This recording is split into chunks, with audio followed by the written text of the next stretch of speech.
Golf addicts, welcome to the Tour Junkies betting preview for the Honda Classic 2021 from PGA National. DB here. I got my boy Pat Perry with me. We just wrapped up the DraftKings preview. Had a lot of fun on that one. Crazy picks, crazy stuff happened on that show. More crazy stuff coming on this show as we have special guest Jeff Feinberg joining us very shortly. As always, we're presented by our friends at fantasynational.com. Head over to fantasynational.com/TJ. That's fantasynational.com/TJ to get 20% off your membership. You can choose weekly, monthly, or annual memberships. And if you change back and forth on the membership plans, the 20% off discount stays with you. So if you want to test it out for weekly and then bump it up to a year because you love it, then do that, okay? It's the go-to spot. It's where we've been going for 4 years now, I think, for all of our PGA Tour, Korn Ferry Tour data. It's everything you need. Strokes gain data, unique proprietary stats, ownership projections, models, lineup builders, recent form, course history, everything you want to know. Like I said, even got Korn Ferry Tour now too, and that's going to be something you can bet on. And yeah, it's all clean data from the PGA Tour, which a lot of sites cannot say that. So fantasynational.com/TJ is where you go to get the 20% off discount. It's our favorite place. They're awesome. They treat us well and they treat you well. So check it out. Pat, the Players Championship is behind us. Honda Hangover Week 2021 is here. If you are watching live on YouTube, thank you very much. We appreciate that. If you watched last week, then if you watched the DraftKings show, if you watched the betting show, if you watched TJ After Dark, you saw us talk about one Justin Thomas. And we said, 20-1 is too big of a number to hang on a guy with the elite caliber, game, and win equity of Justin Thomas. And hopefully you didn't do that. And a lot of you didn't. A lot of you did bet on Justin Thomas. A lot of green screens, a lot of money won.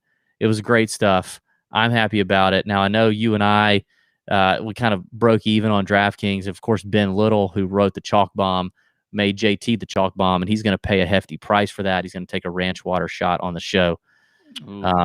But yeah, Pat, the hangover's real, but JT pulled one out. Good to see him win. I'm happy for him.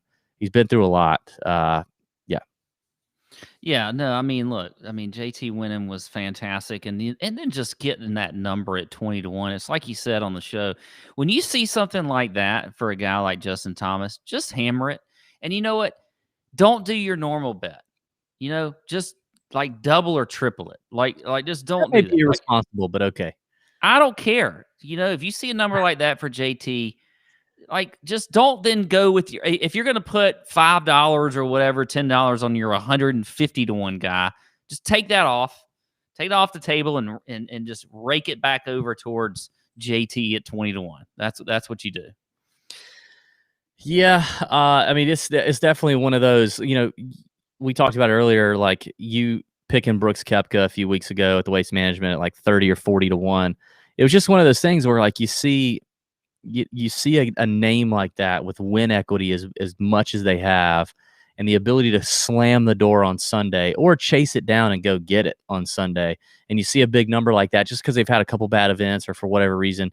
It's just something to pay attention to every single week on the PGA Tour. It's just something you got to think about. And JT was just that number was too big. 21 was way too big. And a lot of you made the books pay the price. So congrats to you.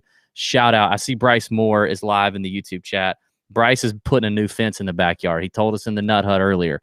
He's like, hey, I get a new fence thanks to JT.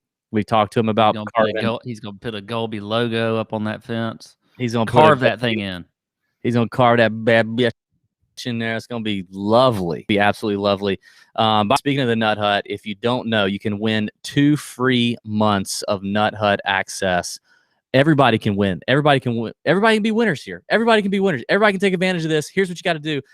We want you to join Monkey Knife Fight. Join the action over at Monkey Knife Fight. It's a good time.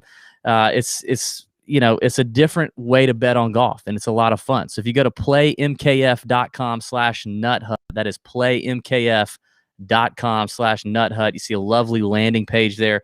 All you do is sign up through that page. New users, sign up through that page, make your first deposit, play your first real money game. That's key. Play your first real money game within 48 hours. guess what? Monkey Knife Fight's going to let us know you did that. And then we're going to send you an email with all the access links and everything you need to get into the Nut Hut, and you get 2 free months for free. You can get rolling in the Nut Hut. It's a lot of fun. And people win a lot of money over there and building lifelong internet friendships. So check that out. PlayMKF.com/NutHut. Play your first real money game. Get a deposit match as well while you're at it. They'll give you a deposit match up to $50, and you get 2 free months of the Nut Hut. Everybody can take advantage of that. That's not a drawing. Everybody gets it. So hop on there and do it. Pat, let's get into this, man. Tell me a little bit about the golf course, and then we're going to bring in our esteemed friend and just freaking awesome guy, Jeff Feinberg. But tell us a little bit about the golf course. Well, I mean, I got to make this short and sweet. I mean, I can't make our guest wait. I mean, the esteemed Jeff Feinberg, but I'm going to make this quick. We are at PGA National this week. It is a par 70 playing just over 7,100 yards. We've got 144 players in the field this week. T65 and ties will make the cut. Bermuda grass, pretty much tee to green here. They do typically get this course very difficult. It plays as one of the most difficult regular courses on tour outside of the majors. The rough is typically pretty penal. There's a ton of water on this course. You got to stay out of there. There's 15 of the 18 holes have water in play. So that is very important. You can't just be spraying it all over the place. And you've got to avoid the big numbers. So for me, I'm definitely looking at stats like bogey avoidance this week. I'm looking at, driving accuracy, fairways gained on Fantasy National. I think that's something that is an important stat. Certainly ball striking as well. This is definitely a ball striker's golf course. And we got the bear trap. The bear trap, DB. You got to look out for that. Holes 15 to 17. They play as one of the more difficult 3-hole stretches on tour. So, don't you got to be scared of the bear trap when you go in there. 2 par 5s this week, which are reachable. I think when you hit these par 5s, you've got to score on them. You cannot get in trouble off the tee there. You got to score there. And that's the way this course is. It's like a grinder's course. You got to make your pars. You can't really, get in too much trouble. And then when you got your birdie chances, you got to convert them. And then weather can be a huge factor here. We're going to see some wind. I think we're going to see, it's not going to be, we may see some rain later in the weekend. But as far as the elements, the wind is certainly key. So we'll want to look at that later in the week. That's all I got, DB. I don't know if you got any other thoughts, but right now you're the one holding us up between our esteemed guests. I would just say, I mean, there's some the numbers of past winners here. You got Sung Jae, who won last year at 35-1. One of my favorite this week holds a special place in my heart. I hit Keith Mitchell at 200-1 here in 2019. We also hit Jonathan Vegas at 150-1 that same week as the first round leader. And I finished second in Pat Mayo's listener league that week. Had a great week. The Honda 2019 will live in infamy for me. A lot like Jeff Feinberg's 2016 Masters where Danny Willett won. I can't remember. Yeah, JT went at 12-1, Fowler at 16-1, and Adam Scott at 20-1. So, for the most part, it's kind of shorter numbers, but this field is total, just absolute dog. I don't know if that's going to be the case this week. So, all right, without further ado, producer Sam, let's bring on one of our absolute favorites and longtime friends in the biz, Mr. Jeff Feinberg. What up, boys? What up? What up? Man, doing good. Happy to throw down. You're not gonna let the quaff out? You're gonna hold it up underneath that Titleist hat? I don't know. Yeah, I guess I could. Yeah. I was supposed. We're in some pretty still restricted times, at least where I live. And I was supposed to have a home cut today, like someone come to the house because it's been too much. But all right, yeah, there you go. Yeah, man, you let that quaff ride, man. Let that live.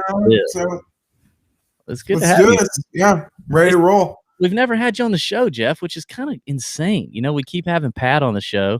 I don't know why we haven't had you, and I think Pat needs to have our Pat on the show instead of having me. Yeah. I think whatever. I don't know if anybody really wants that, do they? A little Pat on Pat action for sure. Hey, Jeff, do you have any podcast juice tonight? Do I have any podcast juice? No, I don't. Jeff? I didn't know that was a requirement. I got some Canadian iced tea. Okay, well that counts.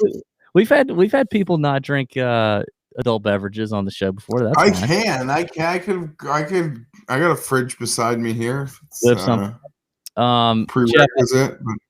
I think I think the people want us to start with your Bryson, the Bryson take here first. I think that's where we start. And I want to bring this up. I'm going to show a screenshot here of the tweet that I will say this: we already had Jeff slated to come on the show, so Jeff was already. It's true. Yeah, it's true. Okay, but then he throws out this tweet here: the Bryson drives are, I guess, mind blowing, but it's his putting I melt for. I melt for because it crushes his haters so much more. Parentheses, amazing they can still exist. I doubt they follow me. If you hate Bryson, we see the world so differently. You shouldn't be following me. now, Jeff, I shouldn't have said that. I shouldn't have said that. Even I don't know. I kind of eat my own words. You should be allowed to hate. It's an entertainment television show. You should be able to hate whoever you want. Like I gotta walk that back a bit. But I do love Bryson.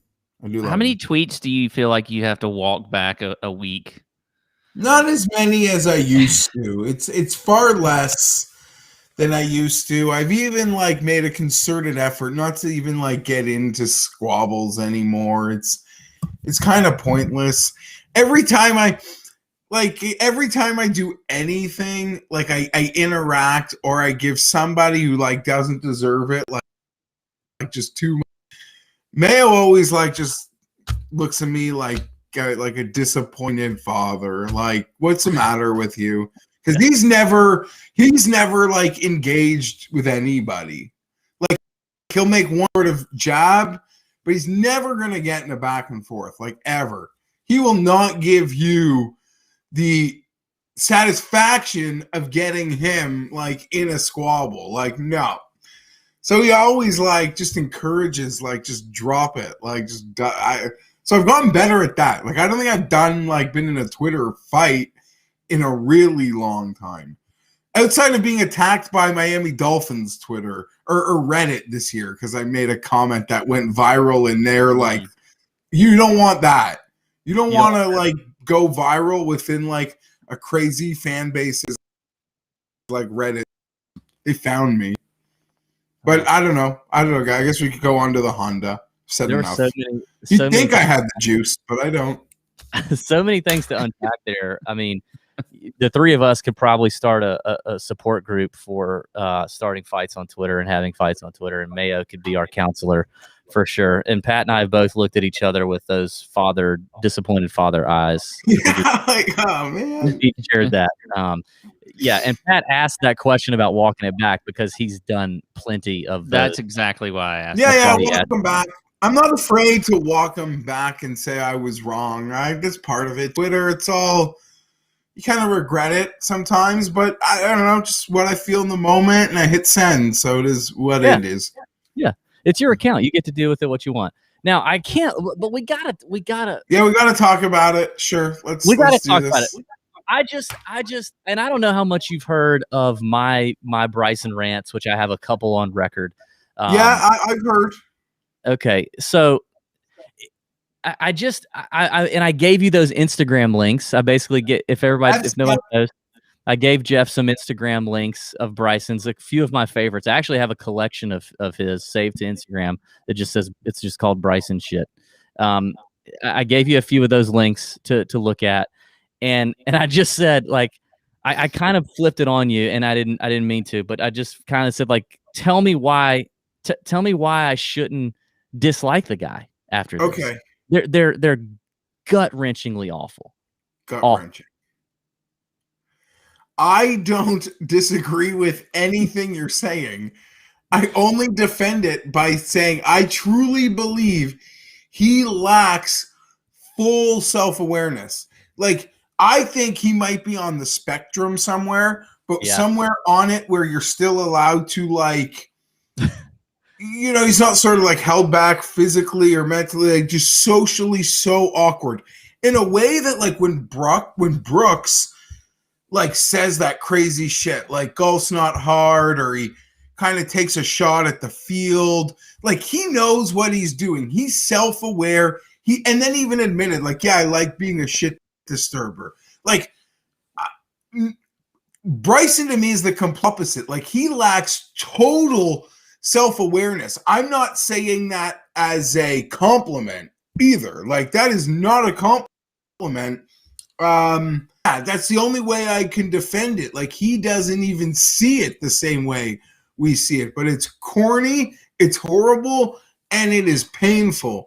But I am so here for everything that's become this Bryson show, because like a lot of people, like we had no doubts this guy would have been a multi-time winner, very good player without any transform, like literally sticking to what got him on tour and through college. Like he would have probably won a major. Like I don't even doubt that. So to a certain extent, I would argue he is one of the most fascinating athletes like on planet Earth. And I'm just like here for the show.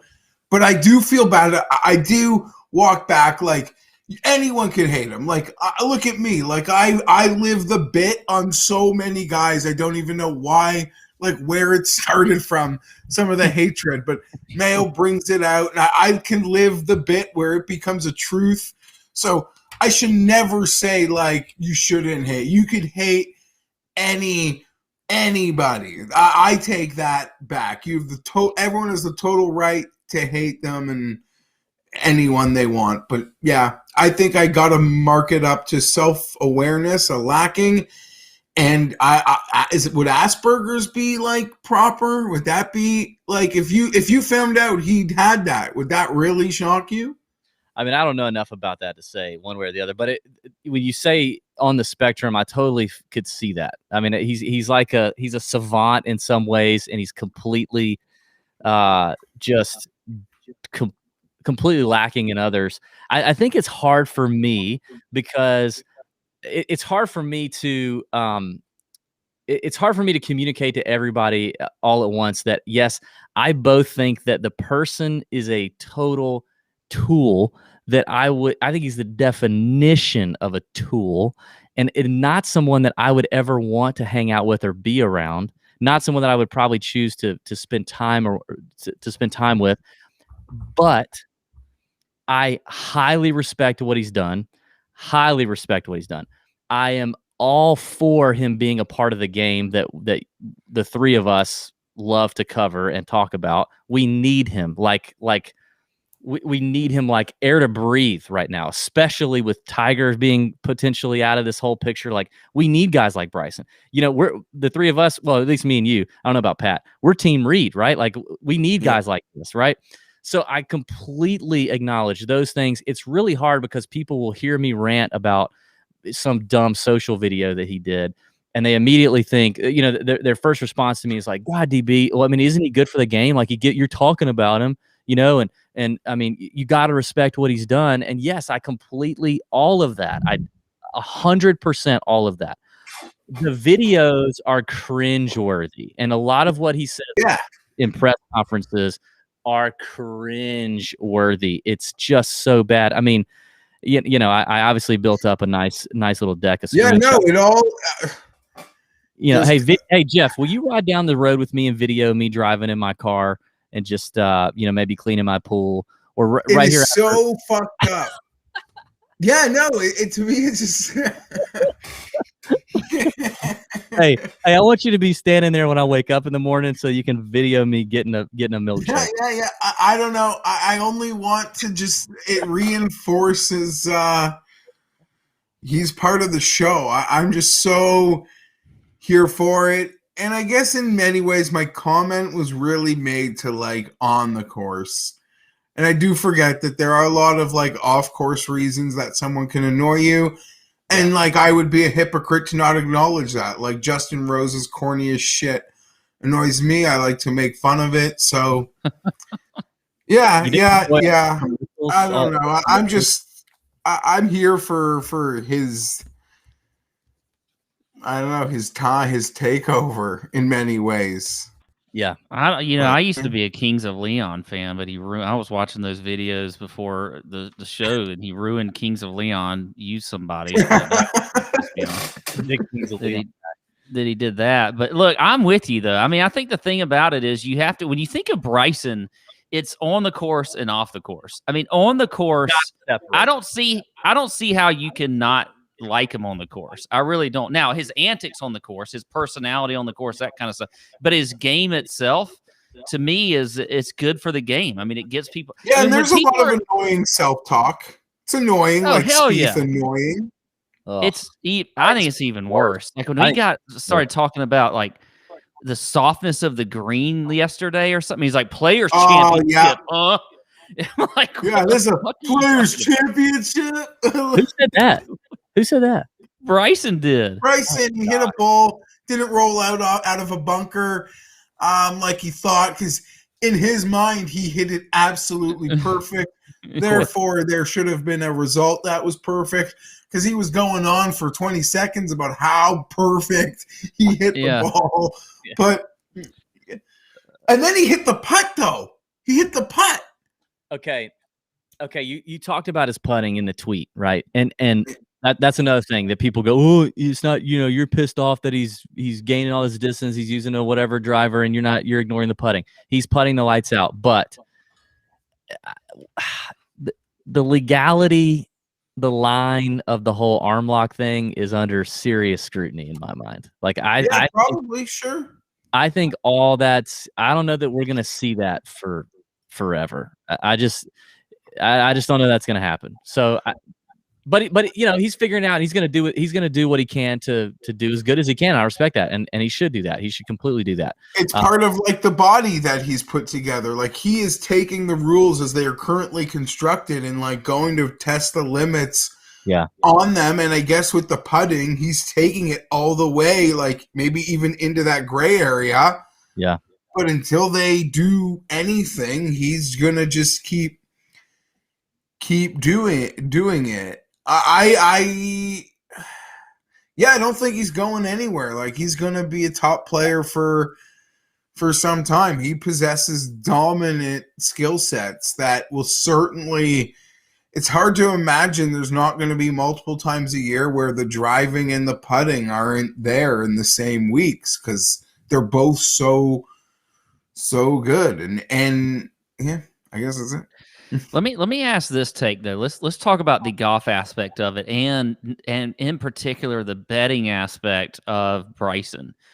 Have you not seen? To me, it seems like when you are looking at Bryson, especially from betting or a DFS standpoint, it always seems like a streaky deal for him. Like if you can get on him when he's about to hit a streak, or you see something, and then you can, because if you notice, like he wasn't playing good at all before, really until like 2 or 3. He showed some signs at concession at the WGC, and then all of a sudden he hit the streak that he's on right now. Do you think that's how he's going to be throughout his career, where you just he's not going to be consistently like week in and week out, one of the favorites to win, but he's got that kind of streaky sense to him because of how his game is? I mean, when you're as technical as he is, I do think that you can be completely off for a little while, but then when you're on, and that's when you got to hop on it and just stay with it. Yeah, but then there's even weeks like last week where he was like, I didn't feel comfortable over the ball, and he drops double barrel 69s, and he is in contention despite, in his mind not feeling comfortable. His ceiling is so good. So when you bet on Bryson, you're like betting on the ceiling. Yeah. Because if you get the ceiling, you are in great shape, and you can literally trust, even in a rut. Oh, he hasn't played well the last couple of weeks. Well, like no one is like working harder to fix those thin margin things that are struggling. So like him just fixing it instantly is no surprise, because how hard he's like grinding to make and no one should ever be compared to Tiger. But in terms of his like all in dedication to the craft and perfecting himself, he's like he can be compared to Tiger in that respect. in that. Like, we haven't seen anything like what he's doing in terms of a dedication, a craft, a chasing something. Like, so on that level, like, it is Tiger-like. I'm never going to go there with the in any other part of it. He'd have to win 6 more majors if we even start any kind of discussion. But so it's all incredibly impressive, and I'm here for the show. It's interesting. Like, it'll be really interesting to see with someone who goes that hard, like all in on one, and it just gets so laser focused. I'm like old enough to now like be able to live through guys who come into the game that I watch so closely in college, and then you see them get married, right? And you see them have their first kid. We talk about strokes gained, home life all the time. It'll be very interesting to see how Bryson. And then you see them become journeymen, like you watched them so long, to the point where now they're like journeymen in the game. It's creepy, yeah. Very creepy, but that will be interesting to see how Bryson like manages all of that, because he's only had to manage himself and like what his thing is and what he's doing around, and it all, the whole universe centers around golf, right? It'll be very interesting to see how that happens for him. I agree. I think there will probably be a couple years where his priorities change and he puts himself like all into like family and his kids, like, because he doesn't seem like a guy's gonna do anything half-assed. So I don't doubt that. How he'll age, certainly potentially a fair questions as those blockers, I guess, come in. But as I discussed with Mayo, I think a couple weeks ago, it seems like the guys that do like everything very good have a lot harder time winning than the guys that do like one or two things fucking great. Like, you look at like Xander and Finau, like the guys that can just ride that fucking stats, like they do everything like really. I know Finau's got the putting issue, but you'd almost rather be able to be like dominant in a couple areas than like consistently like just very good. Because when it's time to win, like what you do great, it's time.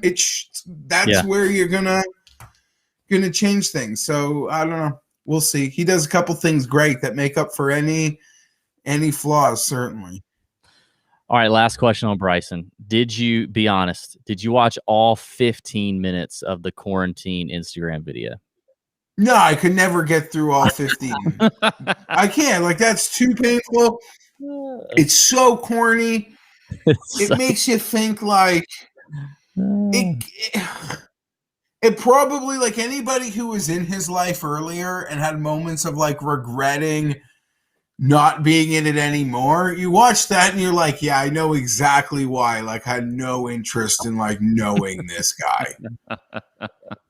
Bryson's the guy at the gym doing the yes no machine that all the girls do, where you do your yes.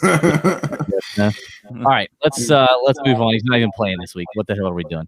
We got Jeff Feinberg on the show, right? Like he's the man. He's the golf betting man, the golf betting guru.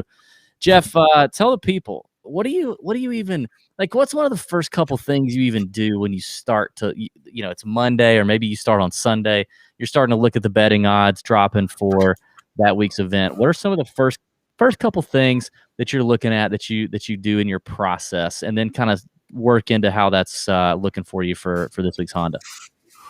I would say the first thing I do, like a lot of people, like going into Monday, Sunday night, you're like sort of just pondering the event. There's a couple guys who you're like interested to see what numbers they'll post. So I don't know. I guess I'd say those would be the first guys that can. I always say my process, it's like, I'm one of those guys, like I like eating chicken nuggets, I like eating hot dogs, but I would never want to see the video, like how the hot dog is made. And it would like ruin the experience for me. So like, if I don't really want to go too much into my like total experience, other than to say, I don't have special access. I just watch what everyone else is watching. I get to read the same transcripts. I sort of take my thoughts. I'm not lying. I build my kind of own perceptions, and I'm lucky I get to sit across from Mayo and try to confirm what my perceptions are, or whether that's just if that perception's built in any reality. And I'm the tools and just having access to a lot of guys that like run the models, and just sort of bounce off, and in the end, like poof, comes the picks. Yeah, but I don't know. Monday, the first thing, I don't know, trying to find like crazy value, see the boards, who's got like a bad number. But I don't just bet a bad number. Like, I gotta like a guy. I gotta think he's gonna win. I don't care if one book's got a 50 and other's got an 85. Like, if I don't want to bet the guy, it doesn't matter what the number is. Yeah, 85-1 Justin Rose. It doesn't matter, dog. I wouldn't be against betting Justin like in general. He's corny. Like, that's it. I'll die on that hill. He's the corniest player on tour. He wishes he was like. He wishes like being funny and like good at the game is effortless to him. Stenson and Poulter and guys like that, you can tell aren't trying hard. It just comes like naturally to them in their personalities. But when I need to turn this into like a Rose sinkhole here, because I'll keep going. I don't want to do that. All right, so looking at the shorter end of the kind of looking at DraftKings betting odds here, looking at the shorter end of the board here, who are a couple of the names that pop out for you? Who are you looking at to start your card off? Well, how do I put this? I haven't seen Mayo as like gung-ho about a pick in some time as he is about Neiman this week. Ooh. And I think he got on Neiman at 22-1. He checks a lot of boxes, even doing our cut sweat on Friday. I know Pat was pretty high on Neiman. I am lucky enough, guys. I actually have I made this bet around Christmas, but one of the books did like defending champions to repeat, and they listed all of them. And I bet Sung Jae at the time at 33-1. That was the number they hung up at it. So I wish I put more on it. So I do have that. That is a bit of an exotic. I wouldn't want to bet sort of any of those guys. And I guess if I had to pick of the very top, I would just take Neiman for that bigger number and his ability to check lots of boxes here.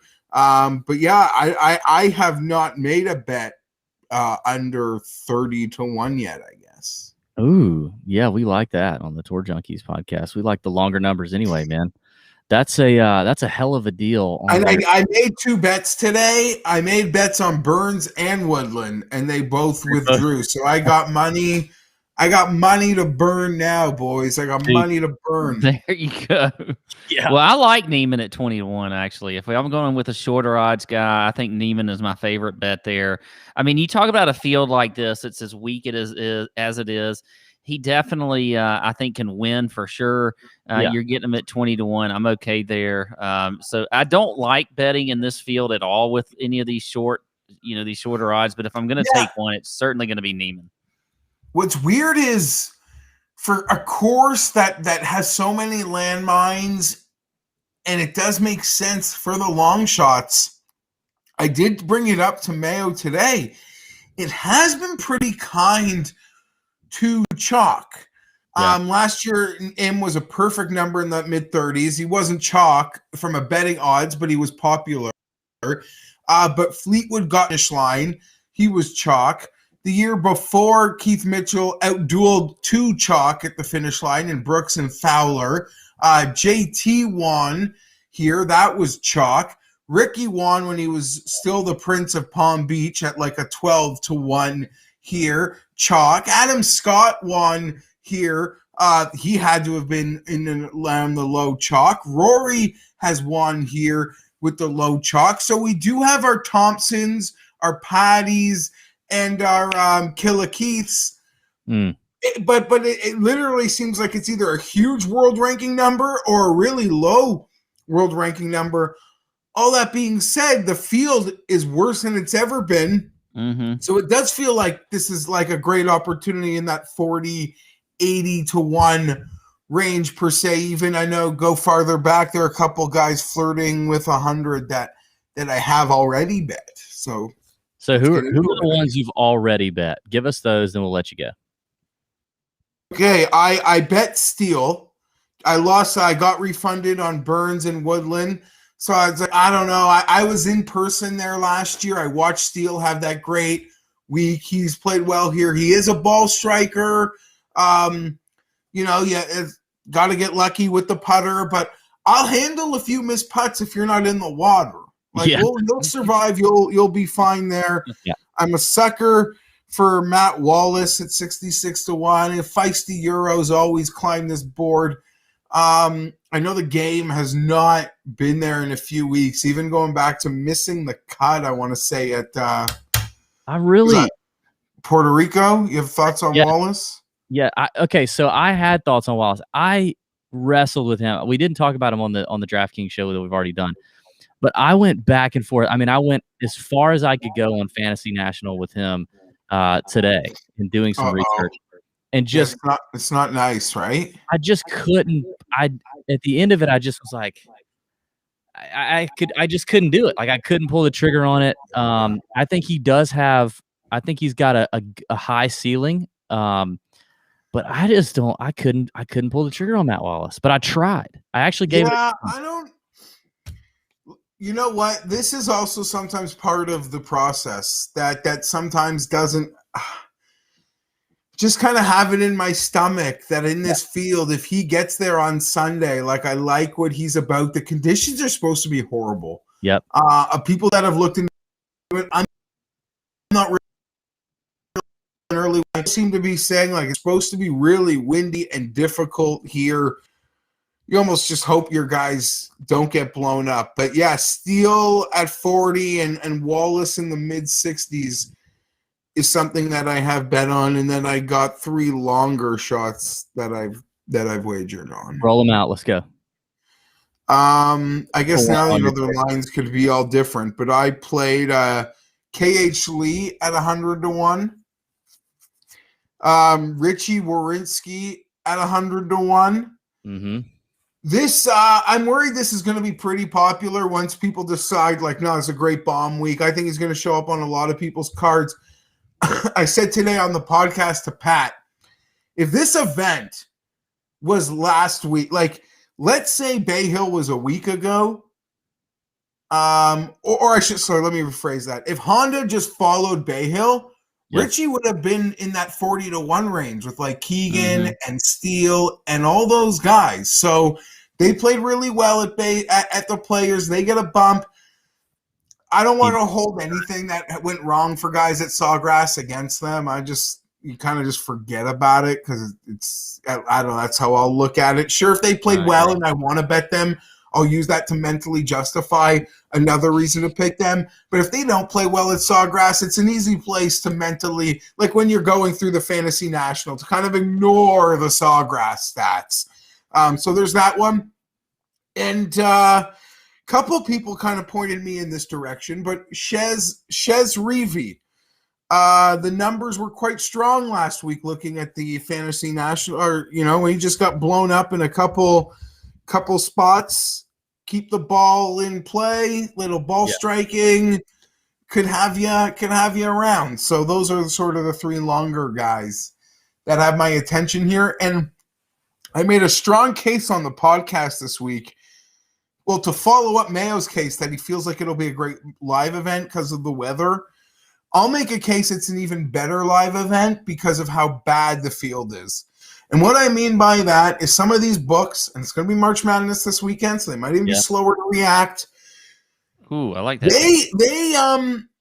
You can catch some of them sleeping, but they put in the live value and the live betting. They put a lot of name value and name reputation into how they'll set the live lines as they're going. And a lot of this field is so scrub that to me they wouldn't even know.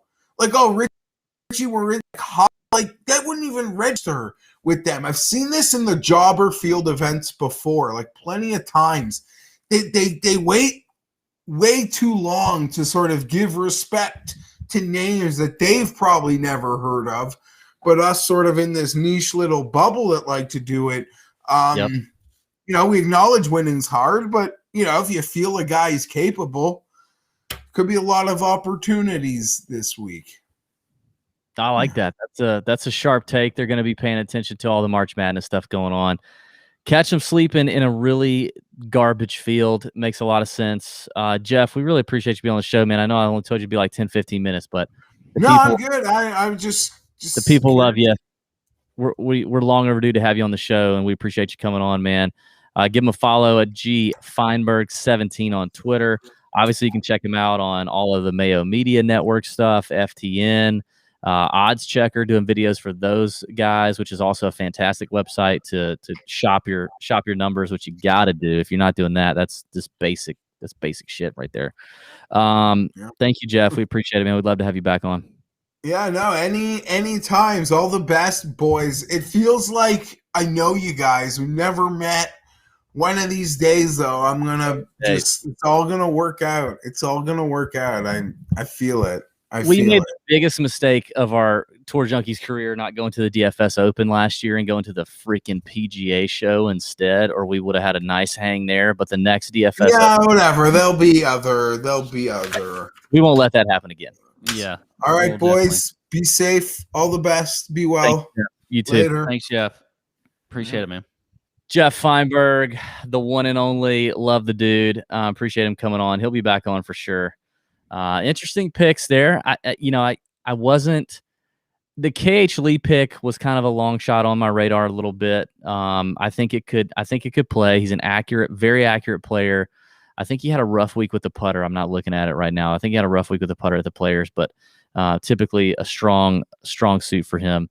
Before we get to the rest of our picks, listen, some of you guys need to quit some stuff. We talked about it earlier. Our boy Ben Little needs to quit making the chalk bomb the guy who's going to win the golf tournament. I mean, what's fun about quitting, though? What's fun? Starting something's better. But if you're going to start something, you might as well start with, I think, what you're about to talk about. Yeah, I mean, and Ben needs to, he's smoking a lot of cigarettes, honestly, because of the chalk bomb. But we're trying to get him to do something with our new friends at Lucy Nicotine, founded by Caltech scientists and former smokers who were looking for a better and cleaner nicotine alternative. And finally, that tobacco alternative has arrived, and it does not suck. Lucy has created a nicotine gum with 4 milligrams of nicotine that comes in 3 flavors: wintergreen, cinnamon, and pomegranate. Each and every flavor tastes wonderful. And our buddy Ben is trying some as we speak. We sent him some from Lucy, and we're hoping that, it just takes care of everything he needs to take care of. He's loving it. It's 2021, okay? Get rid of the cigarettes, unplug your vape, throw out your dip, and get some Lucy nicotine gum or some lozenges.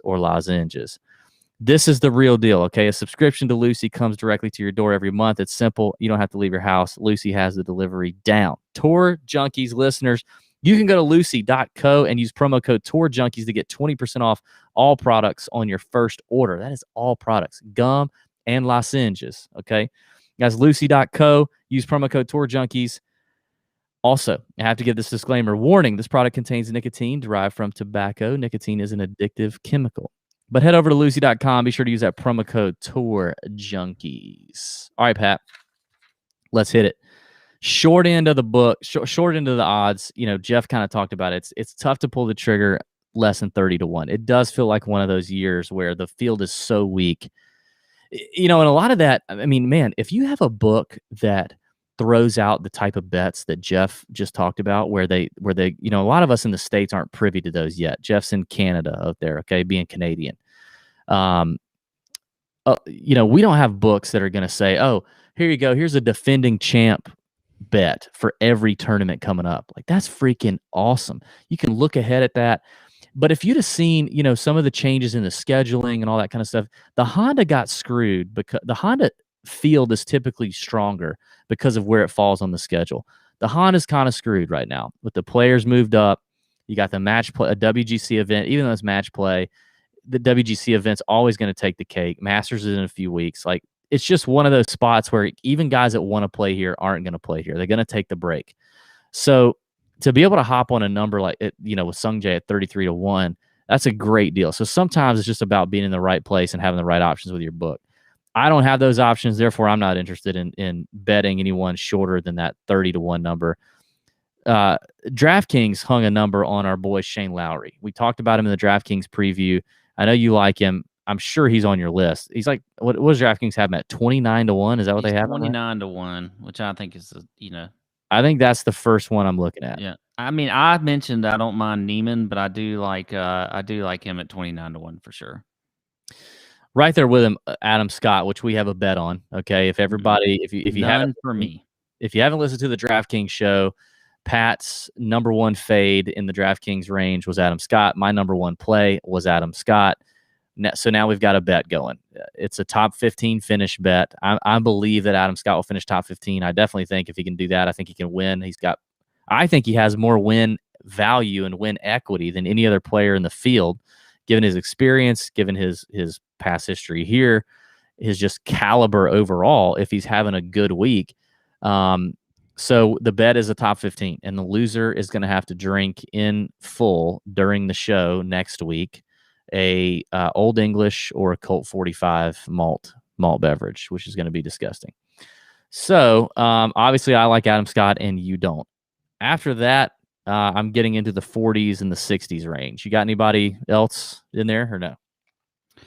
No, I'm not before we get into the 40 and the 50 range. I will say this, real quick while it's fresh in our minds. I think Jeff made a very astute and sharp point about betting live in this event, and so I don't want to make this all elementary, but some people actually may not even have known what he was actually talking about. But what he's saying is after the tournament starts, you get Friday night numbers, Saturday night numbers, that kind of stuff. We can have when you see those numbers, betting them live in the middle of an event can be very advantageous, especially in an event like this. I think even last year, DB, we don't bet a whole lot of events live, but this is one of them where I even bet, actually, when you bet Keith Mitchell to win and had him, whatever you had him at outright or whatever it was, I bet him Saturday night and he was still at 30-1 or 40-1 or something like that. I think this is an event where you see that happen. He mentioned you've got the NCAA tournament going on. There's all kinds of different things going on. You can get some good numbers. I think that was very important. So if you're looking at a book and you can get those live numbers, which you should for most books, I think that's something key to look at. He made a very good point. Love it. All right, getting into that kind of mid-range, which I do have a lot of names there. I mean, he talked about it kind of being that 40 to 80 range, and that's exactly – I mean, I got Lowry and Scott up top. I have 2 long shots, which is not like me to have only 2 long shots. But the rest of it's just kind of tearing up the middle. So we talked about this guy on the DFS show. I think Chris Kirk is in. I'm in on him at 45-1. I think he, obviously had a really bad Sunday at the Players, but before that has been playing so well. And like Jeff said, it's easy to kind of throw out the Players, especially one round at the Players. He had a chance to win. I mean, he could have won on Sunday. But he just came out awful and it was lost very quickly. But he's been playing so well, and this course suits him. Hit fairways, hit greens, make putts. That's what Chris Kirk does. 45-1, I like that. He mentioned Brendan Steele. I like that at 45-1. I'm all over that. We talked about him on the DFS show as well. So that's probably that's the middle. I got a few 60-something to ones and some 70-1s, but that's it for me. For me in the middle, I will start. I'm with you on Steele. I liked him at 45-1. I also like Keegan at 50-1 on PointsBet. I think that's a good number for him also. And you don't like it, but I don't care. And I said it on the show. F it. I'm betting Ricky Fowler at 50-1 also on PointsBet. Bet him? Yeah. Okay. It's one thing to play him in DFS, ownership, blah, blah, blah. Yeah. If he makes the cut, big if. He has been making a lot of birdies. I will say that. He's been making a lot of birdies. Mm-hmm. He's making a butt ton of bogeys and doubles. So if he makes the cut in DFS and he's 4% owned, I can kind of get down with that. You're going to tell me that Ricky Fowler, Pat, come on, man, 50-1 to win? Yeah. No. Yeah. What makes your condescending ass so fucking smart?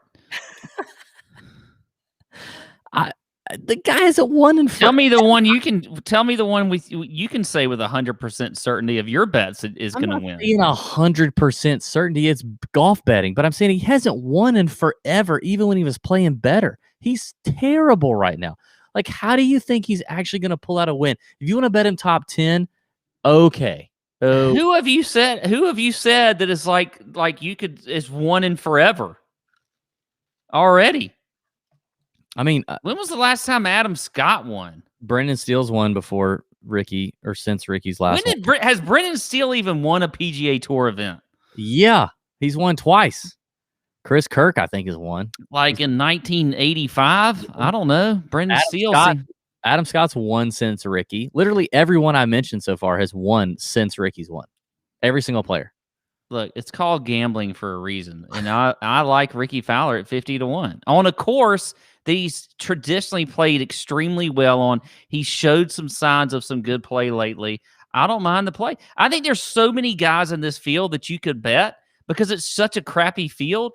You can't sit there and tell me that you feel more confident about him than you do, or less confident about him than you do Taylor Gooch at 35-1. Are you freaking kidding me? I would not bet Taylor Gooch at 35-1. I do like Taylor Gooch, but not 35-1.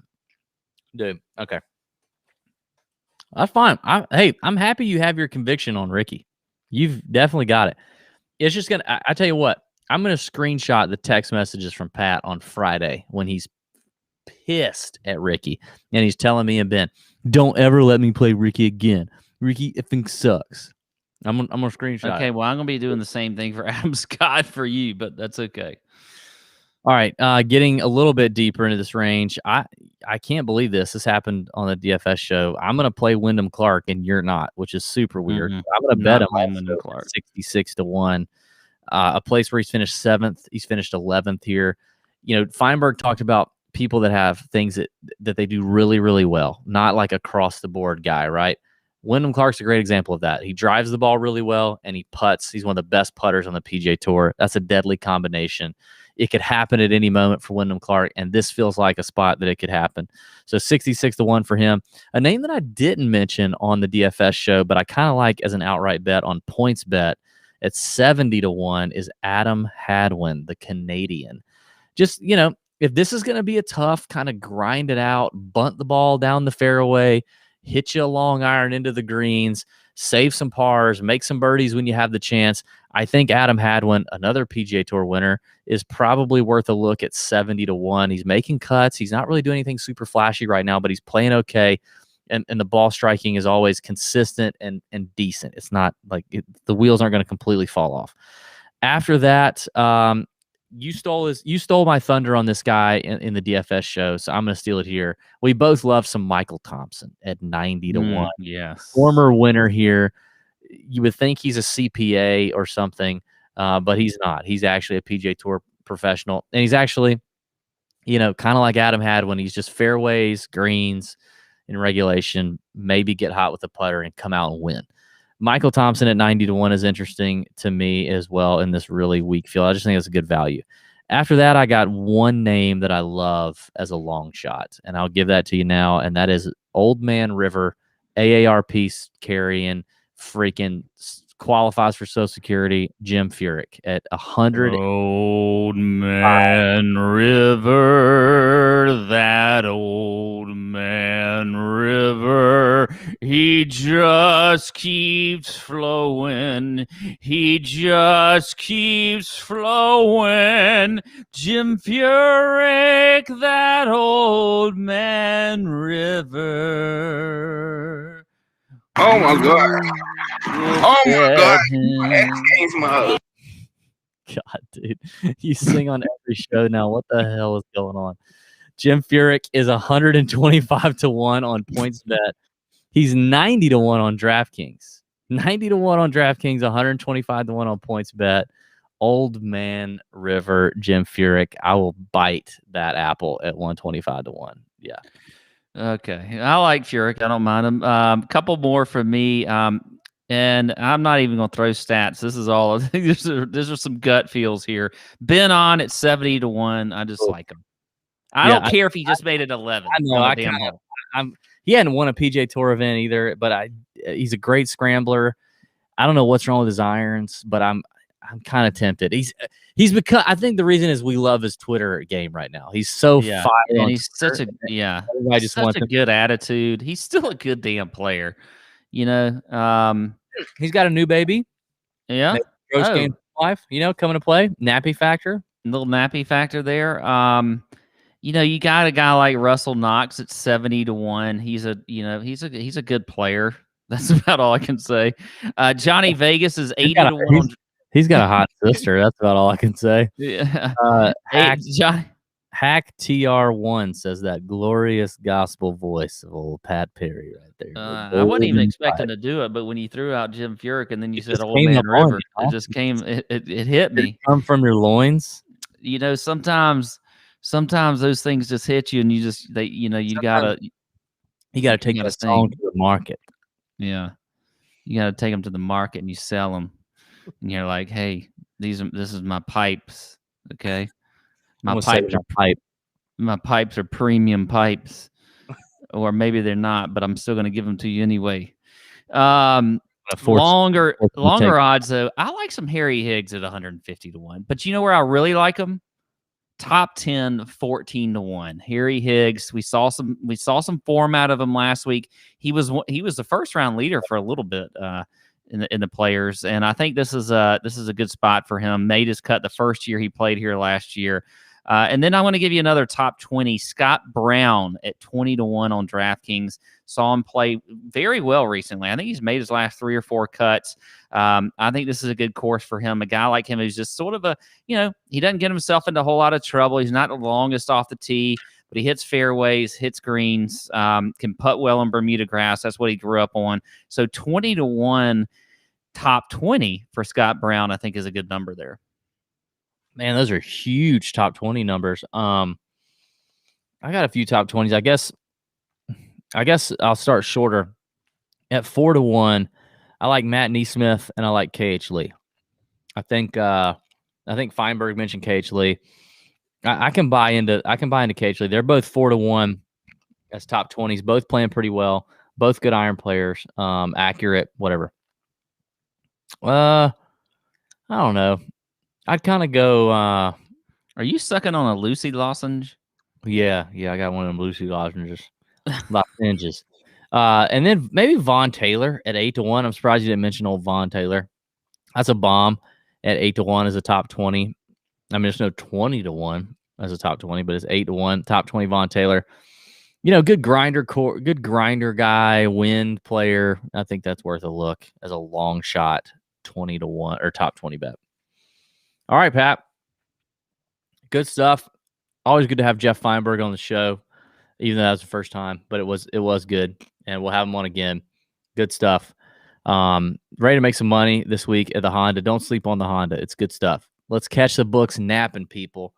Catch them snoozing. Don't just be all up in your bracket. Your bracket going to be busted real quick, okay? You're not going to have the Cinderella story that made it all the way to the whatever. You're not going to get that. Just forget your bracket. Let's focus on the Honda. Let's make some real quan, okay? Forget your freaking bracket, all right? Give us a thumbs up on the YouTube channel if you're watching. Give it a like. Give it a subscribe. Comment what you think about Pat singing. Comment on Bryson. Could you be friends with Bryson? There you go. Comment that in the YouTube chat. Could you be friends? If so, why? If not, why not? That's what I want to know. Yeah, and let's have a great week, Pat, for the Honda. Sounds good. Let's do it. Okay, let's go do TJ After Dark, presented by DraftKings Sportsbook. DB, see ya.